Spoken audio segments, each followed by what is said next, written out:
तो दोस्तान गिरामी मुआरज़ पे कयो मुझे आका करीम सल्लल्लाहु अलैहि वसल्लम जी सीरत तय्यबह जहीं जे ले मुझे आका मदीने वारे मीरक जे लाए रब्बे कायनात अज़्ज़ व जल कलाम मजीद में फरमायो लक़द कान लकुम फ़ी रसूलिल्लाहि उस्वतुन हसनह यकीनन मुझे महबूब रसूल अरबी सल्लल्लाहु अलैहि वसल्लम जी ज़िंदगी में वहाँ जे ले बेहतरीन नमूनो आहे।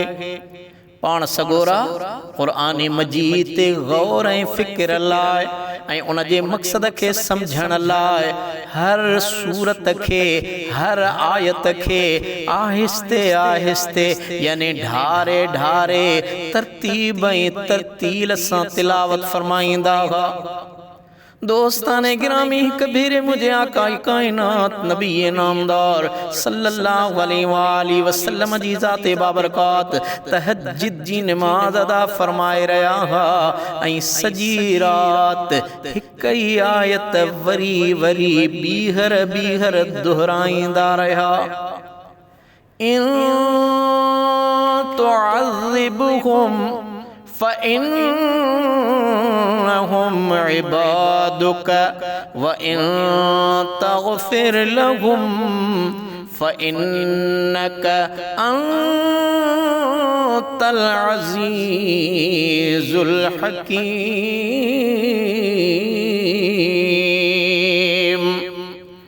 रब्बे कायनात अज़्ज़ व जल फरमायो सूरह माइदा जे अंदर त जेकॾहिं तूं खेन अज़ाब कंदे त उहे तुंहिंजा बान्हा आहिनि ऐं जेकॾहिं तूं उन्हनि खे माफ़ कंदे त तूं ई ज़बरदस्त हिकमत वारो आहीं।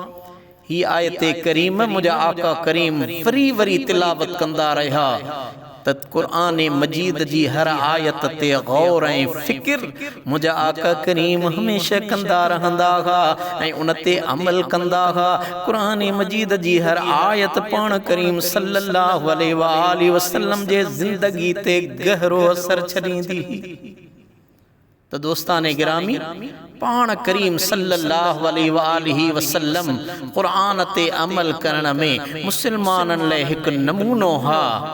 नबी नामदार सल्लल्लाहु अलैहि वसल्लम बज़ाते खुद क़ुरान करीम जा तर्जमान भी हुआ त अमली तफ़सीर भी हुआ। असां मोमिना जी अम्मा सैयदा आयशा सिद्दीक़ा रज़ी अल्लाह ताला अन्हा जो फरमान आ कहीं पुछो तो हुजूर जी ज़िंदगी सीरत जे मुतल्लिक़ ॿुधायो किरदार जे मुतल्लिक़ ॿुधायो। अम्मा साईं फरमायो कान ख़ुलुक़ुहुल क़ुरआन यानी मुझे आका नबी नामदार जो खुल्क किरदार क़ुरान हो। इन जे करे मुसलमानन लाइ ज़रूरी आ तो हू क़ुरान मजीद पढ़ण सां गॾु मुझे आका करीम जी सीरत जो मुतालियो बि कनि त जीअं उहे मुझे आका नबी नामदार जे उसवे हसन ते अमल करे सघनि। छो त पाण सगोरा क़ुरान जा आमिल ऐं मुतहर्रिक क़ुरान हुआ। तहरीक क़ुरान करीम जी हुजूर जे सीरत में शामिल ही मुझे आका करीम जो किरदार सीरत अखलाक कौल ऐं फ़ेल क़ुरान करीम जो अमली तफ़सीर हो। क़ुरान मजीद मुझे आका करीम सल्लल्लाहु अलैहि वसल्लम के सब्र ऐं इस्तिक़ामत जो हुक्म ॾिनो त पाण सगोरा मक्के मुकर्रमा में काफ़रनि जी मुखालिफ़त ताइफ़ में जाहिलनि जे तशद्दुद ऐं मदीने मुनव्वरा में यहूदियुनि ऐं मुनाफ़िक़नि जे साज़िशुनि साम्हूं सब्र ऐं साबित क़दमी जो जबल मालूम थींदा हुआ। मदीने मुनव्वरा में जिहाद जो हुक्म मिलियो त मदनी ज़िंदगी जिहाद जे रंग में रंगजी वई। ग़ज़वा सरिया जंगियूं ऐं सुलह जंगी तयारियूं कहूं ऐं फ़तहूं छा हुयूं उहे सिर्फ़ क़ुरानी हुक्म जी तमील हुयूं। कुरान मजीद मजबूर लाचार ऐं परेशान हाल इंसानन जे मदद जो हुक्म दिनो त मुझे आका करीम सल्लल्लाहु अलैहि वसल्लम जन कर्ज खणी बि ज़रूरतमंदन ऐं परेशान हाल माण्हुनि जी मदद कई। मुझे आका करीम कॾहिं बि फ़क़्र ऐं सुञाइप जो ख़ौफ़ न कयो, बल्कि हर शइ पंहिंजे रब जे नाले ते कुर्बान करे छॾींदा हा। पाण बुख ऐं ॾुख ते रही बि ॿियनि इंसाननि जूं ज़रूरतूं ऐं हाजतूं पूरियूं कंदा हा। कुरान मजीद अहद जी पाबंदी ऐं वाइदे वफ़ाई जो हुक्म ॾिनो त मुझे आका जी एॾी त करम नवाज़ी ही जो रहमत वारा हबीब दुश्मननि जे वाइदनि ते बि यकीन रखंदा हुआ। कुरान करीम जॾहिं अफ़्वो दरगुज़र करण ऐं माफ़ करण जो हुक्म ॾिनो त रहमतल लिल आलमीन हबीब पंहिंजनि ज़ाती दुश्मननि खे बि माफ़ करे छॾियो, कॾहिं बि ज़ाती इंतकाम न वरितो। जेकॾहिं कुरान मजीद ख़ुदा जे ख़ल्क़ ते रहम जो हुक्म ॾिनो त नबी नामदार जी ज़ात ख़ुदाई ख़ल्क़ ते एतिरा महिरबान ऐं शफ़ीक़ हा जेतिरी हिक अमड़ पंहिंजे मासूम ॿार ते महिरबान ऐं शफ़ीक़ हूंदी आहे, बल्कि उन खां बि केतिरा ई हिस्सा वधीक महिरबान ऐं शफ़ीक़ हा।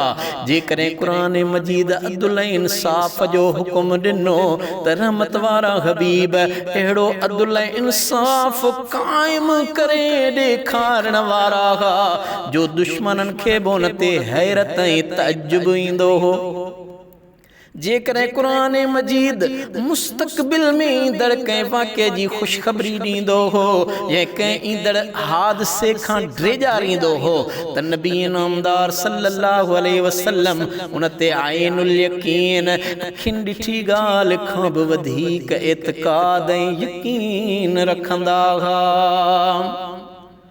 दोस्ताने गिरामी कुरान मजीद गुज़िरियल नबियन जे वाक़ियन जे बयान खां पोइ हुक्म ॾिनो रहमत वारे हबीब खे अल्लाह ताला फरमायो उलाइकल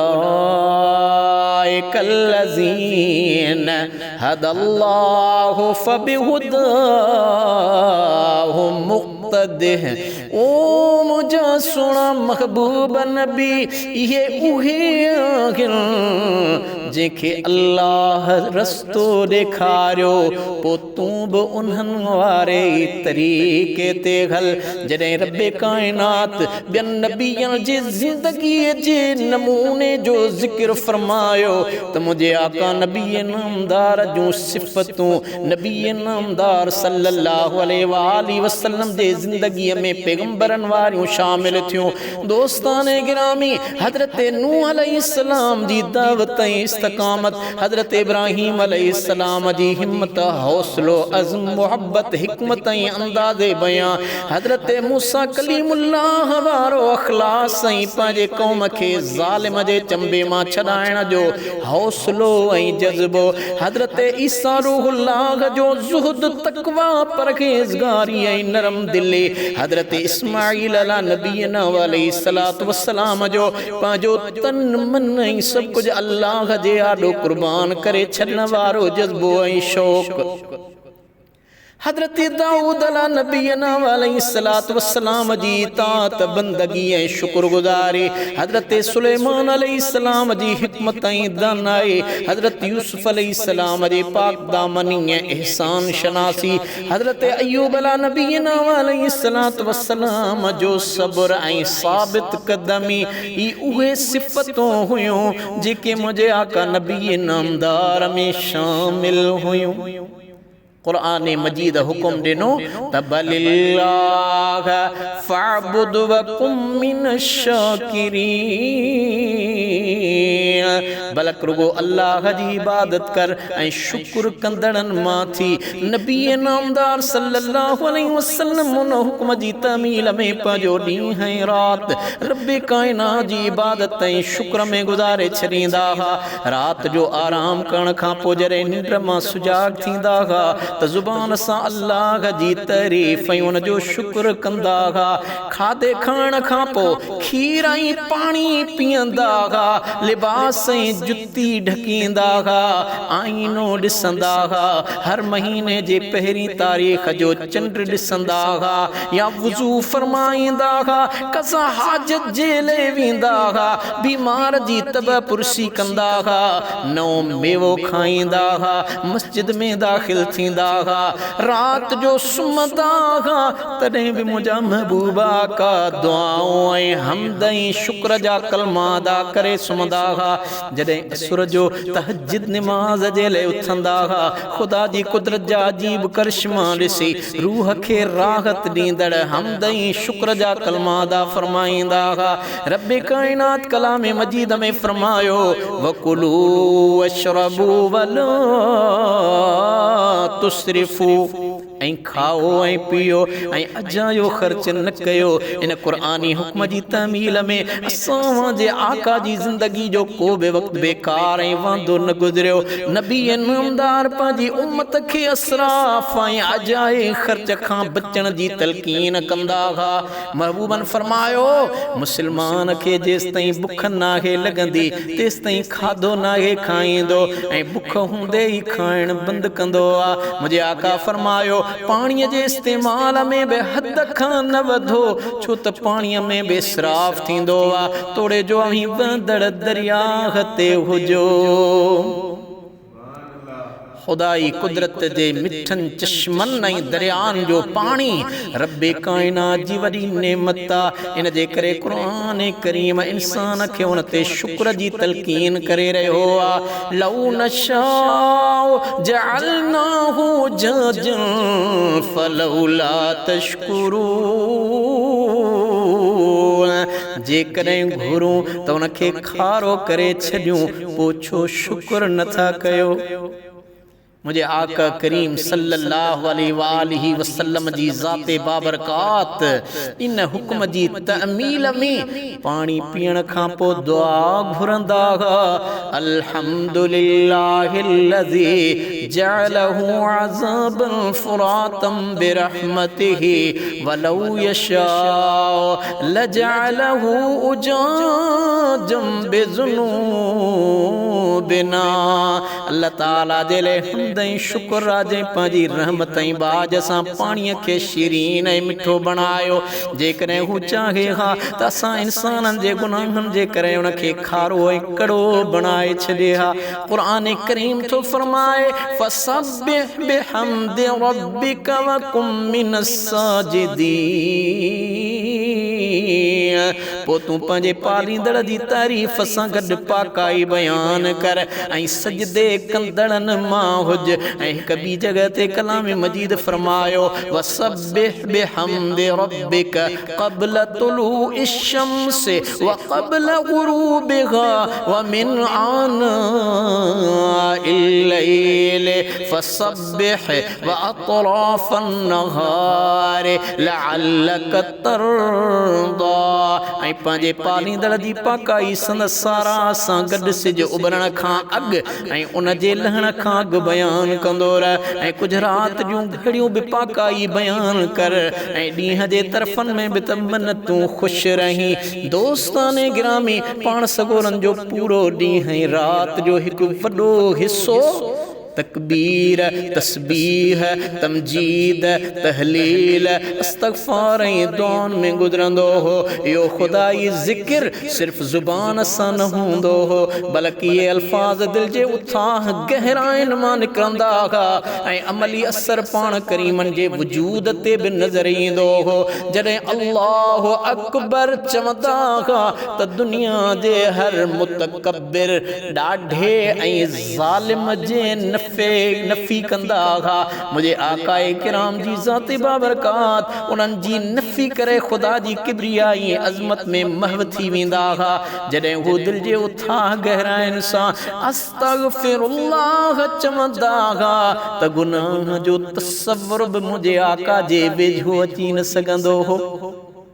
अल्लाह तबारक व तआला जी ज़ात बाबरकात फरमायो, या अय्युहल मुज़्ज़म्मिल क़ुमिल लैला इल्ला क़लीलन निस्फ़हु अव इंक़ुस मिन्हु क़लीला औ ज़िद अलैहि वरत्तिलिल क़ुरआन तरतीला। ये चादर वेढ़ण वारा मुझा सोहना महबूब, चादर जो बार नबूवत जो बार पंजे कुल्हन ते खण वारा हबीब, रात जो तहज्जुद नमाज लाए खड़ो थी, थोरी रात का सवा रात जो अध थे या उन खां कुछ घट कर या उन खां वधाए कुरान तरतीब तरतील सां पढ़। पाण सगोरा इन हुक्म जी तामील में पूरी रात इबादत में गुजारे छॾींदा हा। निमाज़ में भी ही पंहिंजे पालणहार सां अब्दियत जो इज़हार कंदा हा, उन जी किब्रियाई शुक्र में महव रहंदा हा। पाण करीमन जा पेर मुबारक सुॼी वेंदा हा। आराम करण जो जॾहिं मशवरो ॾिनो वेंदो हो, मुंहिंजा महबूब फरमाईंदा हा, अफला अकून अब्दन शकूरा, छा मां अल्लाह जो शुक्र गुज़ार बानो न बन जा। दोस्ताने गिरामी, पाण सगोरा उन्हीं तरीक़े सां असां लाइ मिसाल ऐं नमूनो हा। नबी नामदार जो पूरो ॾींहुं खुदाई आयतुनि ते अमल, दावत, जिहाद, माण्हुनि जे विच में फ़ैसिला करण, ख़िताब करण, ज़िक्र करण, इबादत ऐं माण्हुनि जी रहनुमाई करण में गुज़री वेंदो हो। ऐं रात रब्बे काइनात जी बंदगी, तहज्जुद, निमाज़, दुआ, मुनाजात ऐं पंहिंजे पालणहार जी बंदगी में गुज़री वेंदी ही। असां जा हो हबीब पंहिंजे ज़िंदगी जा महीना ऐं साल ई गुज़ारे विया, उन्हनि में कॾहिं बि तब्दीली न आंदऊं। इहे हुआ असांजा आका, असांजा रसूल, असांजा रहनुमा, असांजा क़ाइद ऐं रहबर, जंहिं ते क़ुरान लहंदो हो। त इहा हक़ीक़त आहे त सभ खां बहितर क़ुरान पढ़ियो त मुंहिंजे आका करीम पढ़ियो, क़ुरान समझो त मुझे आका करीम समझो, क़ुरान ते गौर ऐं तदब्बुर कयो त मुझे आका करीम कयो, क़ुरान खे वाज़े ऐं चिटो कयो त मुझे हो त हबीब कयो, क़ुरान मजीद जी तालीम ॾिनी त मुझे आका करीम ॾिनी, क़ुरान करीम ते अमल करे ॾेखारियो ऐं हुक्मनि जी तमील कई त मुझे आका जी ज़ात कई। इन जे करे क़ुरान मजीद मुझे आका नबी नामदार जे हयातीअ खे इंसानियत जे लाइ उसवे हसन करार ॾिनो ऐं पाण करीमन ते दुरूद व सलाम मोकिलण जो हुक्म ॾिनो। इन्नल्लाह व मलाइकतहु युसल्लून अलन नबी या अय्युहल्लज़ीना आमनू सल्लू अलैहि वसल्लिमू तस्लीमा। बेशक अल्लाह ही संदस मलाइक सोहणे महबूब नबी ते दुरूद मोकिलिन था। ए ईमान वारो, हमी बि मुझे सोहणे महबूब जे मथां दुरूद मोकिलियो ऐं चङी तरह सलाम मोकिलियो। अल्लाहुम्मा सल्लि व सल्लिम व बारिक अला सय्यिदिना व मौलाना मुहम्मदिन व अला आलिहि व अस्हाबिहि अजमईन व मा अलैना इल्लल बलागुल मुबीन।